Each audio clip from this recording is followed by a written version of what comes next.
You wake up, the sun's barely peeking through your window, and before you even stretch, bam! A notification pings. A snarky comment on your latest post. Or maybe it's a co-worker's jab from yesterday still looping in your head. Suddenly, your whole day feels hijacked. Your mood tanks, stress creeps in, and you're left wondering, why can't I just find some peace? Sound familiar? Here's the brutal truth. You've handed the remote control of your mind to someone else. And they're flipping through your channels like it's their personal TV show. Now, imagine you're behind the wheel of a roaring train, chugging toward your dream destination. Out of nowhere, a stranger leaps into the cabin, snatches the controls, and veers you off course straight toward a cliff. Would you just sit there, frozen? Or would you fight tooth and nail to grab the control back? Life's no different. Every time you let someone else's words, opinions, or social media posts steer your thoughts, you're letting them drive your train. And trust me, they're not taking you where you want to go. This is where a game changer enters the scene, and not just a book, but a revolution in your pocket. Napoleon Hill's How to Own Your Own Mind. This isn't some dusty self-help manual, it's a battle plan to reclaim your brain, your dreams, and your life. Hill drops a truth bomb: if you want to call the shots in your own story, you've got to become the king of your thoughts. Because if you don't master your mind, it'll master you, and that's a one-way ticket to a life you didn't choose. Ever feel like you are grinding away, pouring sweat and soul into your work, but you're still stuck in neutral? Like you're flooring the gas in a car, but someone else is gripping the steering wheel? It's maddening, right? You look at people like Abdul Kalam, rising from a tiny village with barely a penny, or Steve Jobs, a kid with a wild dream to shake up the world, and wonder, how do they do it? How do they soar while I'm just a broken bar drifting? Here's their secret, and it's deceptively simple: purpose. Not just any purpose, but a definite, burning purpose that lights up every cell in your body. Hill says, a person without a definite purpose has no path. It's like sailing a ship without a compass, you're just bobbing around, tossed by every wave. But a clear purpose? That's your North Star. It's what kept Kalam pushing through every no to become India's missile man. It's what fueled Jobs to turn a garage startup into a global empire. Their purpose wasn't some vague wish, it was a fire that drowned out the world's noise. It told them where to go and why it mattered. And when your why is that fierce, every how falls into place like magic. So, let's get real for a second. Stop scrolling, take a deep breath, and ask yourself, what's my mission? What's that one goal that makes your heart race, your eyes spark, your soul scream, this is why I'm here? Maybe it's giving your family the life they deserve. Maybe it's sparking change in your community, building a business that shakes the world, or just becoming the best version of you. It doesn't have to be huge, it just has to be yours. Not your parents' dream, not Instagram's highlight reel, not the world's expectations. Your fire. Because here's the deal, a purpose isn't just a goal you chase.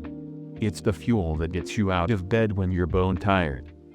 It's the voice that whispers, keep going, when everyone else is shouting, give up. It's the flame inside that doesn't just warm you, it lights up the world. Without it, you're a boat adrift in a stormy sea, tossed by every opinion, every like, every hater. But with it, you're a rocket, locked on target, blasting through every obstacle. Now, let's talk about the toughest fight you'll ever face. It's not out there in the world, it's in here, in your head. The hardest thing isn't battling a boss, a rival, or a bad day. It's battling yourself. That sneaky voice when your alarm blares at 6 a.m., cooing, 5 more minutes, you're tired. The temptation when a pizza's staring you down, whispering, one cheat day won't hurt. The urge to scroll TikTok instead of tackling the project, saying, you'll do it later. That's the daily war we all fight. And the difference between those who win and those who don't? Discipline. Napoleon Hill drops another truth bomb: if you can't control your own mind, you can't control anything. Think about it.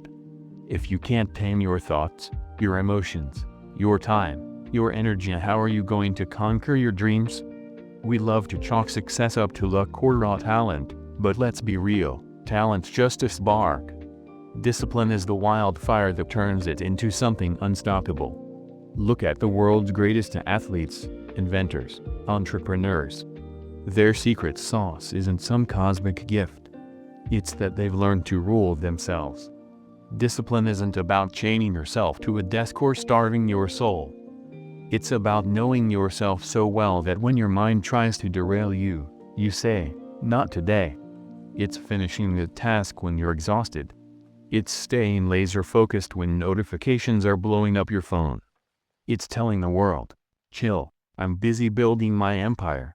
And where does this superpower come from? Desire. When your goal is so big, so bright, so huge that it consumes every thought, discipline stops being a chore. It becomes who you are. Think of a mom staying up all night for her kid. She's not tired, she's driven, powered by love and purpose. That's what your dream can do for you. When it's that real, waking up early feels like a privilege, not a punishment. Saying no to distractions feels like flexing your strength, not missing out. Inside you, there's a king and a servant duking it out. The king roars, "Charge toward your destiny." The servant whines, "Nah, let's binge Netflix." Every day, you choose who wins. Keep picking the king, and soon your mind will bow to your command. That's when you become your own boss. Discipline isn't just for work, it's for life. Your diet, your sleep, your relationships, your thoughts. A disciplined life doesn't just hand you success, it hands you pride. Every promise you keep to yourself builds trust in you. And that confidence? It's your golden ticket to anything you want.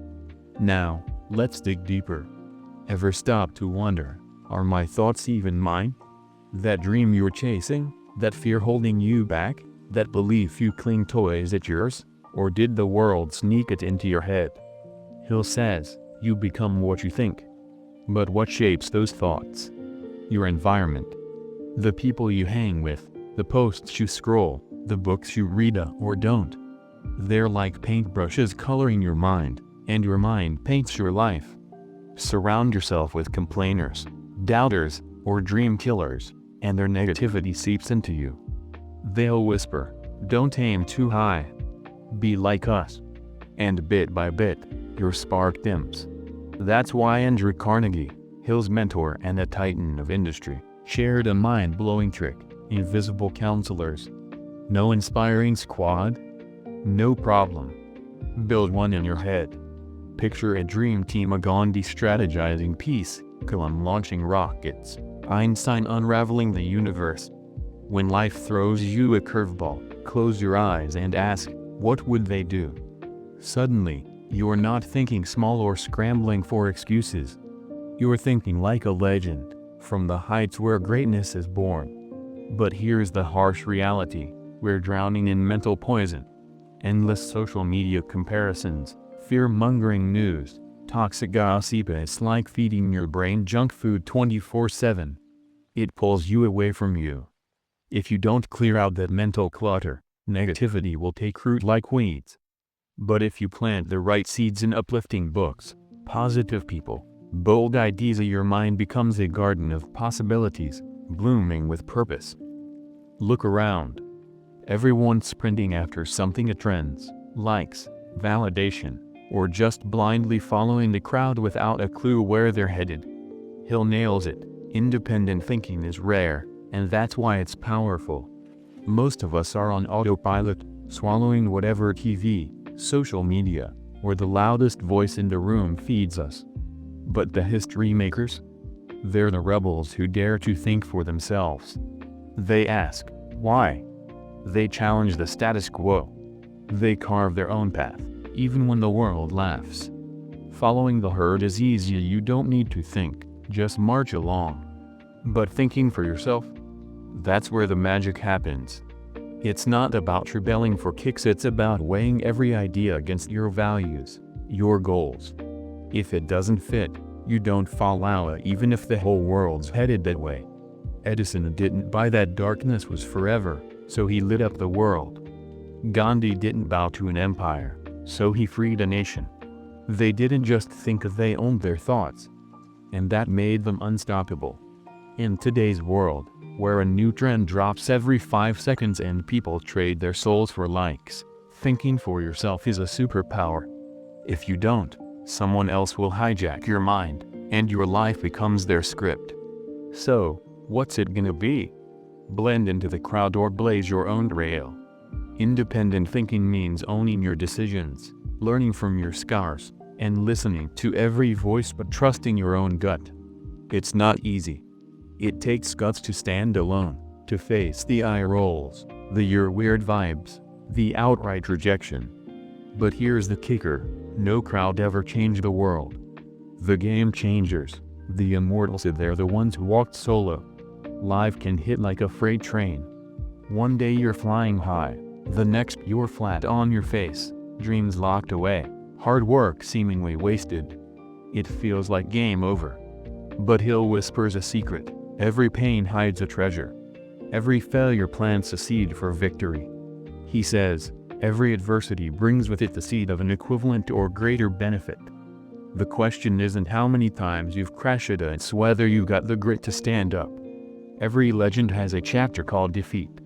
Lincoln, Edison, you name it, they all ate dirt. But they didn't stay down. They dusted off, learned the lesson, and turned their scars into stepping stones. Edison failed 1,000 times before the light bulb sparked. Did he quit? Nah. He grinned and said, I didn't fail, I found 1,000 ways that don't work. That's the mindset that flips the script. When the world screams no, when doors slam, when your dreams get laughed at, if that's your moment of truth. You can fold or you can roar. Watch me. Those stumbles? They're not here to break you, they're here to build you. Hill teaches that every challenge hides an opportunity, but you need X-ray vision to spot it. A closed door means hunt for a window. A dead end means dig a new path. Failure isn't real, you either win or you learn. And learners? They're the ones who win big. Sometimes, your deepest wound becomes your greatest weapon. That failure you're ashamed of? It's secretly pointing you to a road you never saw before.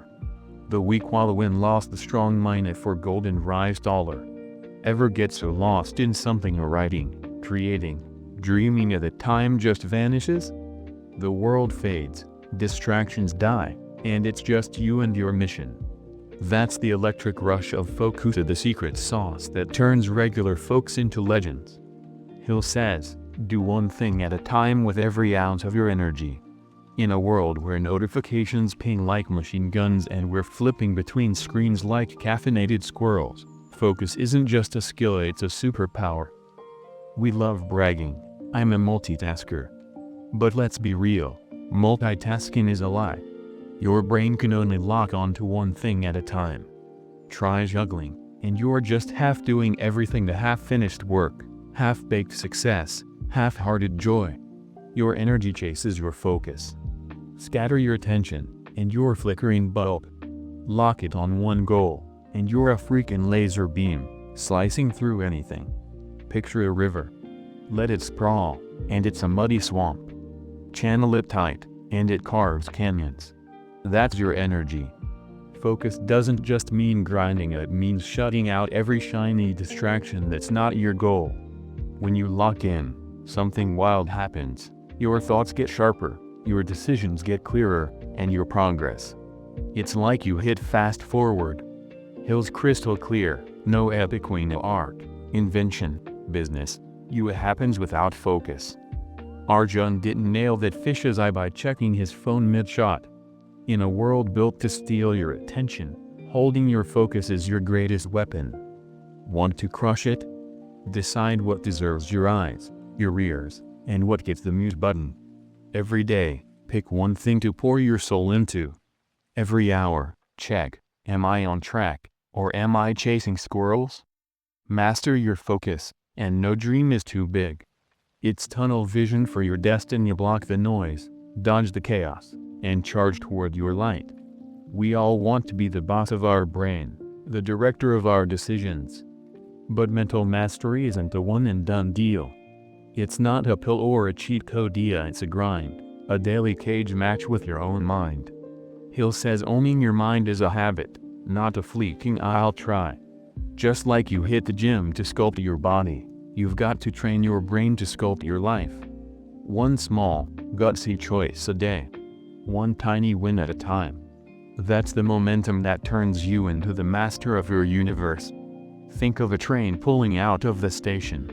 It creeps at first, groaning, struggling. But once it picks up speed, unstoppable. That's your mind on momentum.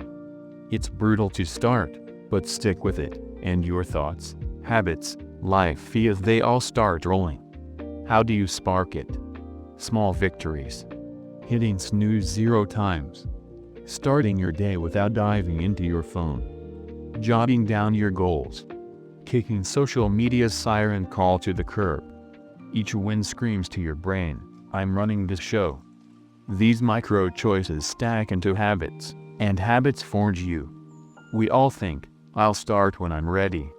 Spoiler, your mind's a pro at making excuses. Tomorrow's better, you're wiped, chill, why stress when everyone's slacking? But the second you ignore that noise and move toward your goal, your transformation ignites. Every time you ditch an excuse, your mind levels up. Every time you swat a distraction, your focus gets ninja sharp. Every time you finish what you started, your mental muscles flex harder. Hill's got the formula: success is doing the stuff critters won't touch. That's momentum's magic. The more you steer your thoughts, the more you steer your life. Easy? Heck number. Possible? 100%. It's tough because it yanks you out of cozy, forces you to smash your own BS, and makes you face your lazy side. But it's doable because every sunrise is a fresh shot to upgrade your brain. Try it. Wake up early tomorrow and grit your teeth and do it. Write your thoughts down. It feels weird, but do it. Plan your next 24 hours like a boss. It seems pointless, but it's your life's best bet. Start every day with a vow: today, I'm making my mind sharper. Soon, discipline won't feel like a kagia, it'll feel like freedom. Your mind won't fight you, it'll cheer. Let's roll. That's the momentum no one can stop. Every day, you make a million choices. But are they yours, or is someone else working your strings like a puppet? We let a hater's jab, a viral post, or society shoals yank us around. Stop and think, who's got my mind's remote? Spoiler, it's probably not you. We've outsourced our thoughts, comparing our messy lives to Insta's polished lies, chasing likes like they're oxygen, crumbling at one harsh word. Why? Because we've handed our power, our ability to think, feel, decide to the world. Hill's mental ownership isn't some fluffy theory, it's the rawest truth you'll ever hear. Until you own your thoughts, your life's just someone else's screenplay. You've got 2 roads, one the world paves, full of fit in and don't rock the boat, and one your heart screams to follow. Those who grip their mind's remote choose the heart road. They shape their thoughts, own their choices, and take every consequence like a badge. The rest? They wander, lost, wondering why their life feels like a rerun. Want your life to be a channel someone else flips through, or do you want to write the script, cast the stars, and direct the epic? Every Titanic Kalim, Jobs had one thing in common: they never let go of their mind's remote. The world called them nuts, mocked their roots, screamed impossible. They didn't flinch. They thought for themselves, made their calls, and rewrote history. You've got that same power. The only question is, will you use it, or let it slip away? If you're waiting for permission, your remote's already gone. If you're chained to fear, failure, or yesterday's baggage, it's out of reach. But here's the good news: you can snatch it back right now. Start small. When your mind whines, "You can't," clap back, "Bet I can." When someone sneers, That's too big for you. Grin and say, "Hold my coffee." The second you start running your mind like a CEO, nothing and nothing can stop you. When your choices scream you, when your thoughts are crystal, when that remote's locked in your fist, you're not just another face in the crowd. You're the one who walks alone, laughs at fear, and rises every time you fall. The world doesn't change when you wish for it, it changes when you claim your mind. So, one last time, who's got your mind's remote? If it's not you, no sweat, it's not too late. Make a pact, right here, right now. I'm the master of my thoughts, my choices, my future. Take back your power, and watch your life turn into the blockbuster you were born to star in. Loved this summary? Smash that subscribe button, drop a like, and share it with your crew. Let's keep the fire burning. See you at the next audiobook.